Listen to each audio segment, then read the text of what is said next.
देश दुनिया, middle east और इस्लामिक जगत की खबरों के लिए आप देख रहे हैं विलायत न्यूज।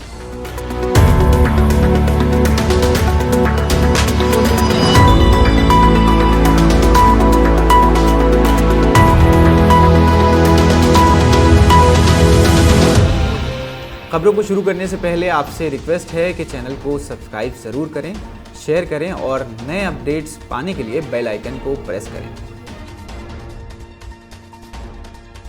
शुरू करते हैं आज का खास बुलेटिन, जहां ईरान के विदेश मंत्री अमीर अब्दुल्लाहियान ने इराक के नेशनल सिक्योरिटी काउंसिल के चीफ से बात करते हुए कहा है कि ईरान ने हमेशा ही एक आबाद, आज़ाद और ताकतवर इराक का समर्थन किया है। हमने इराक की भलाई के अलावा कुछ नहीं चाहा है, लेकिन इराक के कुर्दिस्तान में हथियारबंद आतंकियों की हरकतें जारी हैं और ईरान इसे बिल्कुल बर्दाश्त नहीं करेगा। ईरान के विदेश मंत्री अमीर अब्दुल्लाहियान ने कहा कि ईरान ने हमेशा ही अच्छे पड़ोसी का फर्ज निभाया है और दोनों देशों के बीच दोस्ताना रिश्ते हैं। ऐसे में इराक के कुर्दिस्तान को ईरान विरोधी लोगों के अड्डों के रूप में इस्तेमाल नहीं होने दिया जाना चाहिए। हमें उम्मीद है कि ईरान के खिलाफ आतंकी और शरारत के लिए कुर्दिस्तान का इस्तेमाल नहीं होगा। अमीर अब्दुल्लाहियान ने तेहरान और बगदाद के बीच बढ़ते रिश्तों और सभी क्षेत्रों में बढ़ते सहयोग पर जोर देते हुए कहा कि दोनों देशों को सिक्योरिटी के मुद्दे पर भी सहयोग बढ़ाने की ज़रूरत है। दोनों देशों को अपनी सुरक्षा को यकीनी बनाने के लिए इराक के कुर्दिस्तान में सशस्त्र आतंकवादियों से निपटने की ज़रूरत है। वहीं अमीर अब्दुल्लाहियान ने कहा कि दोनों देशों के बीच खास और स्ट्रैटेजिक रिश्ते हैं। हम इराक की सुरक्षा को ईरान की सुरक्षा की तरह ही अहम मानते हैं। ईरान और इराक के अच्छे रिश्तों के बीच हमें बिल्कुल भी ये उम्मीद नहीं है कि इराकी कुर्दिस्तान को ईरान की सुरक्षा और शांति के खिलाफ आतंकवादियों की सुरक्षित पनाहगाह के तौर पर इस्तेमाल किया जाएगा। अमीर अब्दुल्लाहियान ने बात करते हुए कहा कि बगदाद और कुर्दिस्तान प्रशासन को अपने यहाँ से ऑपरेट हो रहे आतंकी गुटों के मामलों में पूरी जिम्मेदारी लेनी होगी। ईरान ने हमेशा ही एक आबाद, आज़ाद और ताकतवर इराक का समर्थन किया है। हमने इराक की भलाई के अलावा कुछ नहीं चाहा, लेकिन इराक के कुर्दिस्तान में हथियारबंद आतंकियों की हरकतें जारी हैं और ईरान इससे बिल्कुल भी बर्दाश्त नहीं करेगा। वहीं इराक की नेशनल सिक्योरिटी काउंसिल के चीफ कासिम आरजी ने कहा कि इराक का कानून किसी भी ऐसे संगठन या लोगों को किसी तरह की एक्टिविटी की इजाज़त नहीं देता है जो पड़ोसी देशों की सुरक्षा के लिए खतरा बने। वहीं कासिम आरजी ने भरोसा दिलाया कि बगदाद और कुर्दिस्तान ऐसे किसी भी संगठन या तत्वों से कड़ाई से निपटेगा जो ईरान के लिए खतरा हो। उन्होंने कहा कि बगदाद तेहरान की सुरक्षा और शांति को अपनी सुरक्षा मानता है। बढ़ते हैं अपनी अगली खबर की तरफ, जहां सऊदी अरब और अमेरिका के बीच चलते आ रहे मधुर रिश्तों में धीरे धीरे कड़वाहट खुलने लगी है। ये पहला अवसर है जब आले सऊद ने अमेरिका की नाराज़गी की अनदेखी करते हुए अपने हिसाब से फैसला लेने की हिम्मत दिखाई है। अलबत्ता आले सऊद कब तक अमेरिका की नाराज़गी का सामना कर सकते हैं वो अलग बात है। कहा तो यहाँ तक जा रहा है कि अपने पुराने वादों के विपरीत अभी कुछ समय पहले ही सऊदी यात्रा पर गए बाइडेन को भी खाली हाथ लौटना पड़ा था। वहीं सऊदी अरब और अमेरिका के रिश्तों की कहानी 1933 से शुरू होती है, जब नवगठित सऊदी सरकार से अमेरिकी स्टैंडर्ड ऑयल कंपनी ने सऊदी अरब के पूर्वी प्रांत में तेल खोजने की जिम्मेदारी हासिल की। उसके बाद इस कंपनी ने सऊदी अरब में तेल के बड़े बड़े भंडार तलाश किए और 1943 में तत्कालीन अमेरिकी राष्ट्रपति फ्रैंकलिन रूजवेल्ट ने ऐलान किया कि संयुक्त राज्य अमेरिका की हिफाजत के लिए सऊदी अरब की रक्षा बेहद ज़रूरी है। यहीं से सऊदी अरब के तेल के बदले उसे अमेरिका की ओर से सुरक्षा गारंटी दोनों देशों के रिश्तों की बुनियाद बना। सऊदी अरब की ओर से हालिया कुछ वर्षों में अमेरिका की अनदेखी के कई मामले सामने आए हैं।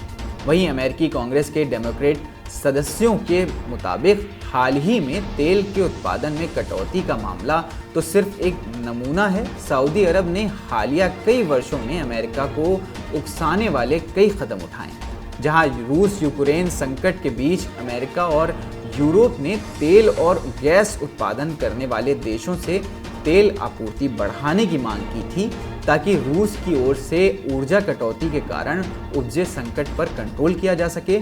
लेकिन पिछले बुधवार को ही ओपेक प्लस देशों ने नवंबर महीने से प्रतिदिन 2 मिलियन बैरल कटौती करने का ऐलान किया है, जिससे अमेरिका और यूरोप की सारी कोशिशों पर पानी फिर गया। उधर द गार्डियन के मिडिल ईस्ट मामलों के प्रभारी मार्टिन शोलोव के अनुसार सऊदी अरब ने अपने इतिहास में पहली बार अमेरिका की नाराजगी की अनदेखी करते हुए कोई फैसला लिया है। मार्टिन शोलोव के अनुसार मोहम्मद बिन सलमान ने इस फैसले के साथ ही अमेरिका के गुस्से का अनुमान लगा लिया था, लेकिन फिर भी सऊदी अरब ने ये निर्णय लिया जो इस बात को बताने के लिए काफ़ी है कि एक न्यू वर्ल्ड ऑर्डर उभर रहा है और सऊदी अरब अपने पुराने सहयोगी को नज़रअंदाज करते हुए उसका हिस्सा बनने के लिए तैयार है। और ये एक हकीकत पसंद पॉलिसी के वजूद में आने का संकेत है। मार्टिन शोलोव की माने तो रियाद और वाशिंगटन के रिश्ते अपने सबसे बुरे दौर से गुजर रहे हैं। सऊदी अरब एक धनवान और मालदार देश है जो अब अमेरिका की सिक्योरिटी के साए में नहीं छुपा है, बल्कि वो अपनी शर्तों पर अपने दोस्तों को चुनना चाहता है और उसकी दोस्ती की लिस्ट में बाइडेन नहीं। वहीं सऊदी अरब का सबसे बड़ा हथियार तेल की दौलत है। ये वो चीज़ है जो दोस्तों को तोहफे में नहीं दी जा सकती, बल्कि आले सऊद के लिए खिदमत लेने का सबसे कारगर तरीका है। वहीं अमेरिकी सेनेटरों में सऊदी अरब को सबक सिखाने की मांग उठने लगी है। सरकार से मांग की जा रही है कि अमेरिका रियाद से अपने सभी एयर डिफेंस सिस्टम को निकाल कर यूक्रेन भेज दे। उधर अमेरिकी सेनेटर की विदेश मामलों की समिति के सदस्य मार्फी ने सऊदी अरब को हथियार न देने का समर्थन किया है। उन्होंने कहा कि सऊदी अरब को इस साल के अंत में जो 280 एयर डिफेंस सिस्टम दिए जाने थे उन पर रोक लगे और ये सामान यूक्रेन को भेजा जाए। बता दें कि सऊदी अरब लंबे समय तक दुनिया का सबसे बड़ा अमेरिकी हथियार खरीदने वाला देश रहा है। बढ़ते हैं अपनी अगली खबर की तरफ, जहां सीरिया के उत्तर में आतंकी संगठनों के खिलाफ दमिश्क सरकार की कड़ी कार्रवाई लगातार जारी है। आतंकवाद के खिलाफ संघर्ष में दमिश्क सरकार के आधिकारिक निमंत्रण के बाद कार्रवाई कर रही रूसी सेना ने उत्तरी सीरिया में कई ठिकानों पर हमले करते हुए कई आतंकियों को मौत के घाट उतार दिया। रूसी सुलह केंद्र के एक अधिकारी की रिपोर्ट के मुताबिक रूसी सेना ने फाइटर जेट से आतंकियों के कई ट्रेनिंग सेंटर्स पर हमले किए, जिनमें सैकड़ों आतंकियों के मारे जाने की खबर है। रूसी सुलह केंद्र के डिप्टी चीफ्स के अनुसार तुर्की के अवैध कब्जे वाले उत्तरी पश्चिमी सीरिया के आफरीन और एजाज में हथियारबंद गुटों के बीच खूनी संघर्ष जारी है। जनरल ओलेग योगोरेव ने कहा है कि इस हमले में इस आतंकी बेस के कमांड सेंटर, हथियारों का जखीरा, भारी मात्रा में गोला बारूद और आतंकी शिविर पूरी तरह से बर्बाद हो गया है और यहाँ मौजूद बख्तरबंद गाड़ियों समेत मिसाइल लॉन्चर और कई अन्य अहम हथियार भी तबाह हो गए हैं। इससे पहले भी रूसी सुलह केंद्र ने इदलिब में 45 आतंकियों के जहन्नुम रसीद होने की खबर दी थी। 17 सितंबर को इदलिब के अल शेख यूसुफ गांव के पास मौजूद वहाबी आतंकी संगठन नुसरा फ्रंट के एक ठिकाने पर हुए रूसी वायुसेना के हमले में 45 आतंकी मारे गए थे। मारे गए आतंकियों में इस गुट के 2 मैदानी कमांडर भी शामिल थे। बता दें कि सीरिया और इराक में 4 साल तक आतंक मचाने वाले ISIS जैसे वहाबी आतंकी संगठनों का 2017 में इन देशों से सफाया हो चुका है, लेकिन अब भी इन देशों में आतंकी संगठनों के स्लीपर सेल्स मौजूद हैं जो समय समय पर आतंकी हरकतें करते रहते हैं। वहीं इदलिब समेत उत्तरी सीरिया के एक बड़े हिस्से पर अमेरिका, तुर्की और उसके सहयोगी आतंकी संगठनों का कब्जा है। सुरक्षा परिषद में दमिश्क की बार बार अपील के बाद भी तुर्की की आतंकी नीतियों में कोई बदलाव न देखते हुए प्रतिरोधी बलों ने संघर्ष का रास्ता अपनाते हुए कहा है कि जब तक सीरिया की एक एक इंच भूमि आज़ाद नहीं करा ली जाती, प्रतिरोधी बल खामोश नहीं बैठेंगे। वहीं अगली खबर, जहां सऊदी अरब अपने इतिहास में पहली बार अमेरिका के खिलाफ जाकर कोई निर्णय लेने का साहस दिखाने की कोशिश में है, जिसका उसे गंभीर अंजाम भी भुगतना पड़ सकता है और अमेरिका में उसकी मांग उठने भी लगी है। इसी कड़ी में अब सऊदी अरब पर यूक्रेन रूस जंग में रूस का समर्थन करने के आरोप लगना शुरू हो गए हैं, जिस पर सऊदी अरब की ओर से हैरानी जताते हुए इन खबरों का खंडन किया गया है। सऊदी अरब के रक्षा मंत्री राजकुमार खालिद बिन सलमान ने कहा है कि हमें इन खबरों पर बहुत हैरानी है। सऊदी अरब को लेकर ऐसी बातें तो खुद यूक्रेन सरकार की ओर से भी नहीं कही गई होंगी।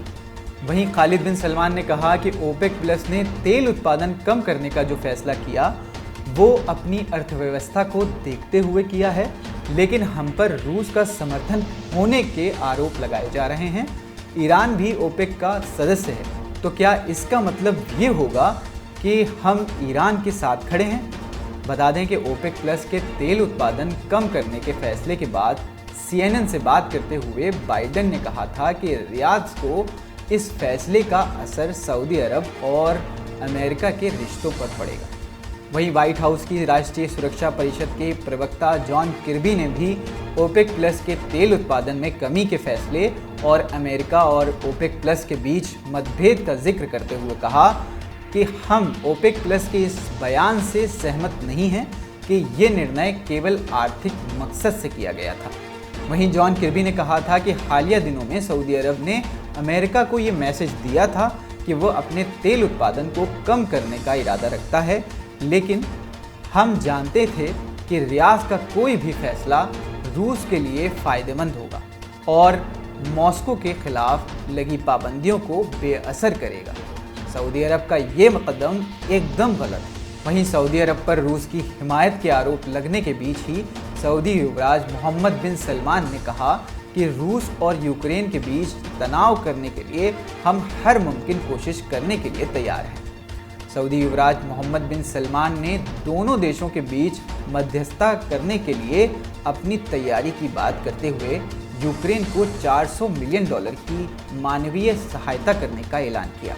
सऊदी अरब के आधिकारिक मीडिया ने सऊदी अरब सरकार की ओर से यूक्रेन को $400 मिलियन की मानवीय सहायता देने की खबर देते हुए कहा है कि इस संबंध में बिन सलमान ने यूक्रेन के राष्ट्रपति जेलेंस्की से बातचीत की है। आज का बुलेटिन यहीं समाप्त होता है। विलायत न्यूज़ को सब्सक्राइब करें, शेयर करें और नए अपडेट पाने के लिए बेल आइकन ज़रूर प्रेस कर दें। वस्सलाम।